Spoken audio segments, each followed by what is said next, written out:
CME 패드워치 6월 기준금리 75bp 인상 가능성 87.1%. 자, 6월 FOMC에서 기준금리를 0.75% 인상할 확률이 87.1%이다 라고 이야기가 나오면서 전반적으로 전세계 증시 나스닥이 4.99, 5% 가까이 하락이 나왔어요. 전날에 또 급반등이 나왔었죠. 변동성이 상당히 심했다. S&P가 3.56, 다우가 3.12 하락했고요. 자, 비트코인을 봐도 굉장히 하락폭이 좀 있었죠. 그런데 크게 한번 볼게요. 크게 보면 고점과 저점에 지금 약간 중간에서 살짝 밀려 있다. 그러나 이 부분에서 현재 지지를 받고 있긴 합니다. 지금 상황을 인지하려면 매크로, 시장 이슈와 연준의 움직임을 정확하게 직시해야 됩니다. 시장 이야기를 먼저 하고 가죠. 리플, 지금 1개월이에요. 요 라인, 자 보이시죠? 요 라인이에요. 요 라인에 지금 지지를 받고 있어요. 그쵸? 777원입니다. 현재 시간은 업비트 기준 오후 8시 46분이고요. 자, 보면 월봉 기준으로는 무언가 기술적으로 봤을 때 방향타가 투심이 나올 것 같은데요. 위로든 아래건. 기술적으로는 그렇다.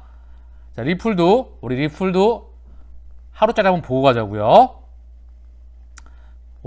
상승했다가 내려왔다가 이 상태에 현재 있다. 자, 나스닥 차트와 연준의 움직임을 큰 그림에서 인지하자고요. 그러면 흔들림 없이 동행할 수 있다. 연준의 방향타를 예측할 수 있다는 부분이죠. 자, 전날에 보게 되면 나스닥 종가가 5월 4일날 3.19로 상승했었어요. 파월 의장이 나와서 0.75% 인상하는 일은 없을 거야. 우리는 0.5%만 인상을 할 거야. 그런데 다음날 패드워치에서 6월 FOMC에서 0.75% 상승할 확률이 무척 높아 하면서 다시 한번 5%에 가까운 하락이 나왔다.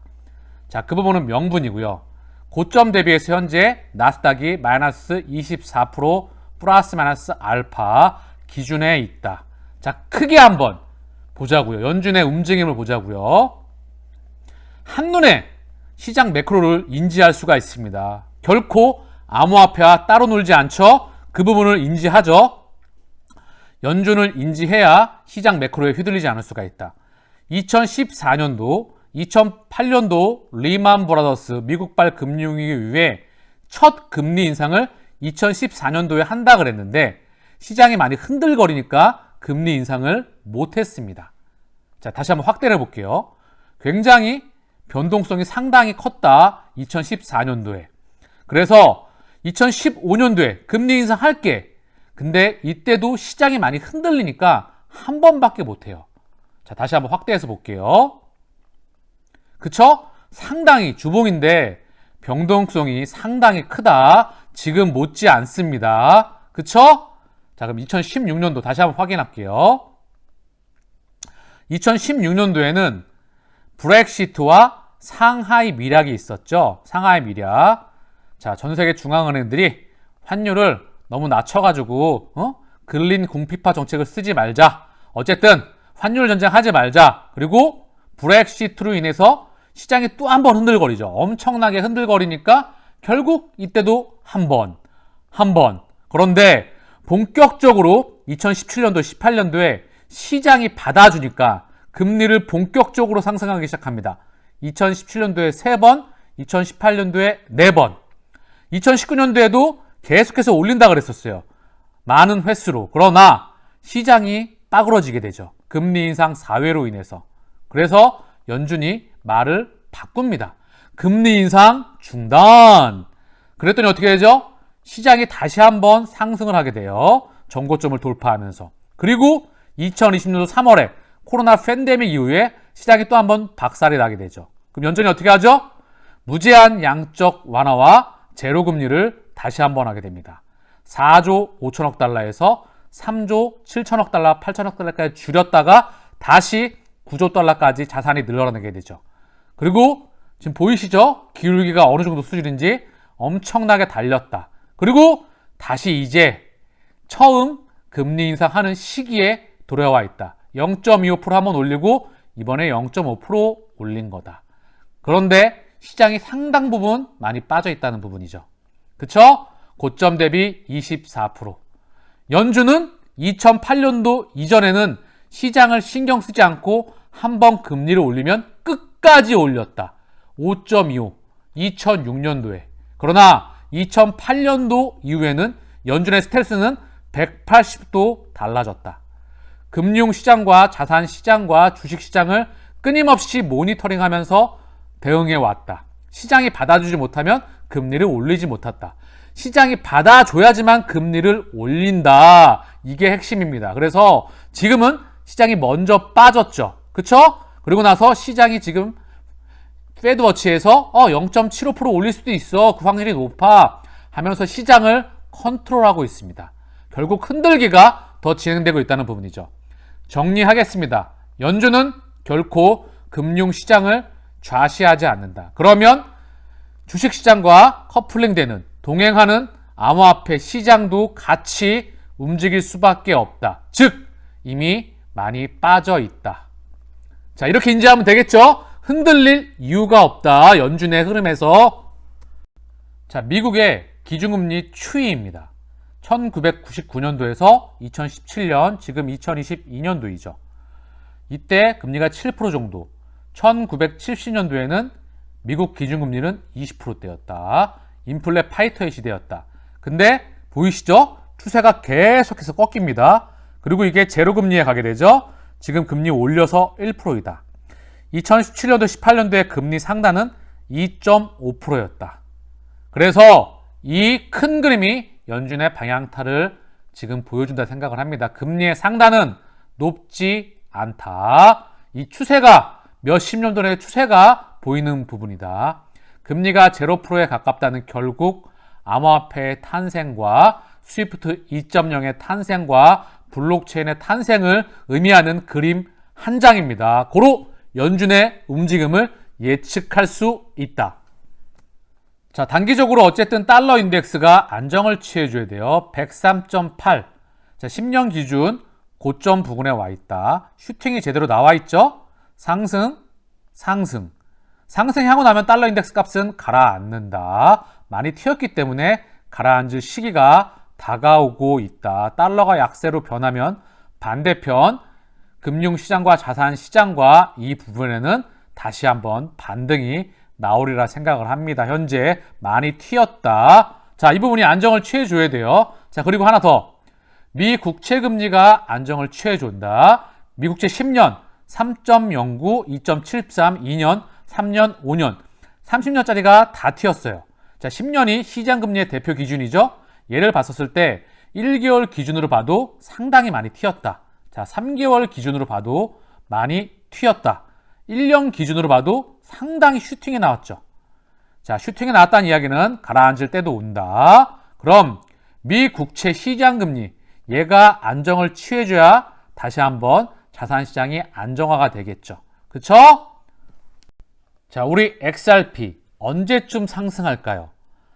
단기적인 부분과 중기적인 부분 그리고 장기적인 부분으로 언급을 드리죠. 리플사 XRP 리플 네트워크의 확장. 먼저 장기적인 부분을 언급드리죠. 진짜 상승이 나올 수 있는 부분. 최근에 이슈가 나왔었죠. XRP ODM 볼륨이 폭발적으로 상승해서 8배 상승했다. 지금 어마무시한 속도로 상승 중이죠. 근데 가격은 아직 상승이 안 나왔어요. 자, 먼저 엑스커런트. 지금 말씀드렸죠. 제가 예전에 전 세계 중앙은행과 국가와 금융기관의 혈관을 공사 중입니다. 그쵸? 달러, 원화, 유로, 엔화, 법정화폐, 금, 원자재, 비트코인 다 사용됩니다. 가치가 있는 것은. 여기에 추가적으로 큰 그림에서 NFT까지 사용이 되겠죠. 그런데 여기서는 XRP를 사용하지 않습니다. 그래서 게이트웨이와 마켓 메이커, 시장 조성자죠. 환전할 수 있는, 그리고 타행은행 계좌가 필요합니다. 노스트로 계좌라고 할 수 있는 일정 금액 돈을 예치해야 됩니다. 이게 금융기관 입장에서는 낭비이죠. 이 잠자고 있는 돈이 무려 10조 달러, 1경이 넘어가는 금액이에요. 그런데 ODL, 바로 X래피드, 이거는 날려버리는 거예요. 게이트웨이와 마켓메이커와 타행은행 계좌 그리고 일정 금액 돈을 예치하는 이 모든 부분을 한 방에 날리는 게 바로 ODL, 바로 XRP가 사용되는 그 부분이죠.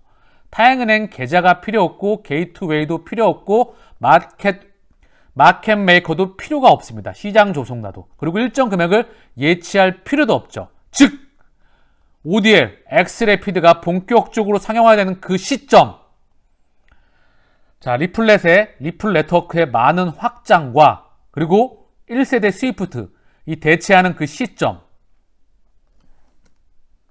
전 세계 중앙은행들의 CBDC 도입 시점과 맞물립니다. 달러와 유로와 엔화와 파운드의 크랙이 갈 때, 사실 지금 크랙이 가고 있죠. 사람들이 법정학회에 의문을 제기할 때, 현재 지난 100년간의 통화 시스템에 이미 균열이 발생했습니다.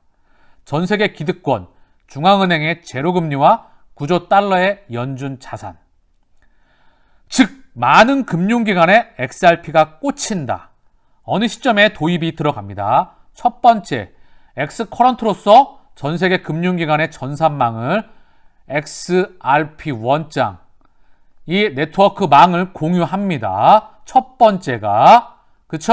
분산 원장을 공유한다. 전 세계 금융기관의 전산망을 공유한다. 자, 그러면 여기서 두 번째, 이제 법정화폐와 달러와 유로와 엔화와 파운드의 크랙이 갈 때 그 기준점으로 해서 2번, ODL이 폭발적으로 상용화가 됩니다.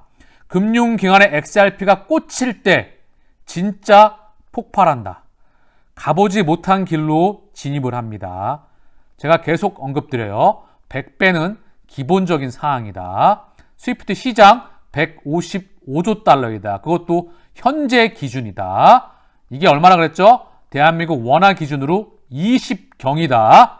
그리고 전 세계 자고 있는 돈만 무려 10경이 넘는다. 그러나 XRP의 시총은 이제 미미하다. 갈 길이 너무나 많이 남아있다. 그리고 단기적으로는 섹과의 소송, 이더리움의 포스 전환, 비트코인의 ETF 현물 승인, 코인베이스 재상장, 그리고 매크로 이슈에 맞춰서 연준과 글로벌 매크로 이슈들과 맞춰서 시장 상황에 맞춰서 움직여서 갈 것입니다. 자, 오늘 미국 중앙은행, 페드, FOMC, 그리고 연방준비제도 이사회, 미국 중앙은행을 알아보자고요. 절대 우리 전 세계 중앙은행들을 연결시키는 리플사, 그리고 XRP와 무관하지 않으며 암호화폐 시스템의 큰 그림과 무관하지 않습니다. 왜? 전 세계를 지배했으니까. 금권이, 미국과 유럽을 지배했던 금융 기득권이 전 세계를 지배했고 아직까지 지배했고, 이 시스템이 균열이 가면서 다음 세상을 준비하고 있는 핵심에 바로 우리 XRP가 있기 때문이죠. 자, 아까 제가 나스닥 차트를 보여드렸죠. 2008년도 이전의 연준의 움직임과 2008년도 이후의 연준의 움직임은 180도 다르다. 지금 제 설명을 드리면 이해를 가실 거라 생각을 합니다. 그러면서 연준의 방향타와 암호화폐의 큰 흐름을 이해할 수가 있다. 금리 0%가 의미하는 바는 바로 다음 세상을 준비한다는 이야기예요. 연준의 움직임을 체크해보면 글로벌 자산시장에 아직까지는 대통령이죠. 그 수명의 시기가 많이 남지 않았어요. 그래서 연준이 먹고 사는 구조를 한번 볼게요. 예전에, 물론 지금도 마찬가지입니다. 첫 번째, 미국 정부에 바로 돈을 빌려주죠. 미 국채. 그쵸? 거의 막대한 안전 마진이 확보가 됩니다. 자, 100년 이상 가까이 빌려주고 있죠. 그래서 국채 이자를 안전하게 받아먹고 있습니다. 근데 또 체크해야 될 게 뭐죠? 전 세계 중앙은행들의 외환 보유고의 1순위로서 바로 미 국채가 사용되죠. 자, 그래서 연준은 가장 첫 번째 수익으로서 미 국채 이자를 받습니다. 자, 외환 보유고 잠깐 보고 갈까요?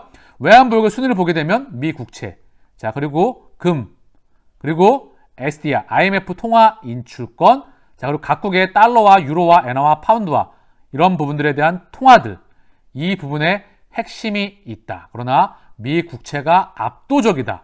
이걸 첫 번째 수익으로 삼는다. 자, 두 번째, 예대 마진과 순이자 마진입니다. 그래서 은행들은 자, 예금을 받아가지고 끌어와서 예금을 끌어오죠. 고객들로부터 바로 가계와 기업들 그리고 중앙은행부터 끌어온다. 그리고 나서 다시 기업들과 가계에 빌려주는 시스템을 가지고 있다. 그런데 금리가 0에 가까우면 이 마진 절대 폭이 줄어들게 돼 있다. 그래서 금리가 0이라는 거는 바로 다음 자본주의를 준비한다라고 제가 한번 언급을 드렸었죠. 자, 예대 마진과 순이자 마진이 두 번째 수익이다. 근데 이 수익이 갈수록 줄어들고 있다. 왜? 금리의 절대 폭이 미국이 0%에서 이제 올려서 1%이다. 일본 0, 마이너스, 유럽 0%대, 영국 조금 오면서 0%대, 0점 몇 %이죠. 이게 바로 다음 세상의 핵심이다. 예대 마진과 순이 마진이 줄어드는 거예요. 자, 세 번째. 이게 그동안에 연준의 가장 큰 수익이었어요. 자, 이게 핵심인데요. 양털깎기라는 말을 들어보셨죠? 금리를 내리고 금리를 올려서 경기의 수축과 경기의 확장을 사실 정했었던, 제가 항상 언급드리잖아요. 미래는 세력들, 전 세계를 움직이는 권력과 기득권과 고래들이 만들어가는 거다. 그래서 미래를 예측하는 것은 고래의 움직임을 예측해야 되는 부분이다. 옛날 애덤 스미스가 시장의 가격은 보이지 않는 손에 의해서 수요와 공급에 의해 결정되는 게 아니라 시장을 움직이는 보이지 않는 고래가 세상을 결정합니다. 자, 우리는 고래가 인프라를 만들고 있죠. XRP와 리플과 엑스래피드와 엑스커런트와 글렌 허친스와 전 세계 중앙은행에 대한 기득권, 그런 모든 부분들이 만들어가고 있죠. 자, 다시 돌아와서 양털깎기를 통해서 경제가 확장을 해요. 금리를 내리면 신용이 팽창됩니다. 대출이 늘어나죠. 지금처럼 금리를 올리면 신용이 수축이 됩니다. 그러면서 경기가 확대되다가 금리가 내려오고 있는 와중에, 자, 금리가 내려왔어요. 경기가 죽었죠.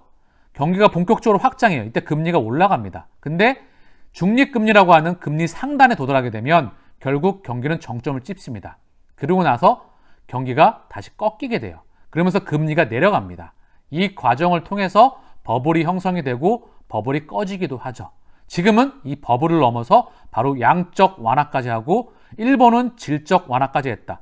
양적 완화는 정부에 해당이 된다. 근데 물론 여기에 MBS라고 하는 주택 모기지 저당 증권 파생 상품이 포함이 되었다. 물론 정부가 보증을 하지만 어쨌든 많이 망가져 있으며 질적인 부분은 바로 회사채, 민간까지, 주식까지 일본 같은 경우에는 들어간다. 근데 지금 이 부분이 양털깎기가 끝나간다. 왜? 2008년도 다시 한번 보게 되면 너무나 많은 돈이 풀렸기 때문에 9조 달러. 실물 경제에 4배 이상의 돈이 풀렸어요. 금융시장에. 이게 만약에 터지게 되면은요, 전 세계가 공멸할 수가 있어요. 그래서 지금은 양털깎기가 끝났습니다. 끝났기 때문에 2008년도의 연준과 이전의 연준과 2008년도 이후의 연준은 다르다. 양털깎기가 끝났기 때문에 2008년도 이전의 연준은 양털을 깎았다. 그래서 헐값의 자산을, 전 세계 자산들을 매입해서 다시 한번 자산을 불렸다. 양의 털을 막 키워. 그 다음에 금리를 올려서 양의 털을 막 깎아서 헐값의 전 세계 기업들과 주식들과 부동산과 이런 모든 부분들을 헐값에 매입했다. 97년도 동아시아 외환위기 때, IMF 때 우리나라도 뚫렸습니다. 론스타를 비롯해서 아직까지 그 자금들이 들어와 있죠. 자, 이제 연준의 시스템이 이해가 되셨죠? 달러 이후에 다음 세상을 준비하는 이제 2008년도 이후에 들어섰고, 결국 그러면서 비트코인과 블록체인이 나왔습니다. 그리고 스위프트 2.0이 그대로 또 나오는 거다. 이 다음 세상이 바로 리플이 XRP가 있다. 자, 그래서 금리의 상단은 결코 높지 않으면 마지막에는 금리를 더 이상 0 밑으로 내릴 수 없을 때 연준이 쓸 수 있는 카드는 무엇이 있을까요? 바로 마이너스 금리, 일드캡, 회사채 매입, 저금리 구조와 완화적인 스탠스가 있습니다. 자, 이 부분은 영상이 너무 길어지니까 내일 다시 한번 다음 시간에 언급을 드릴 수 있도록 하겠습니다.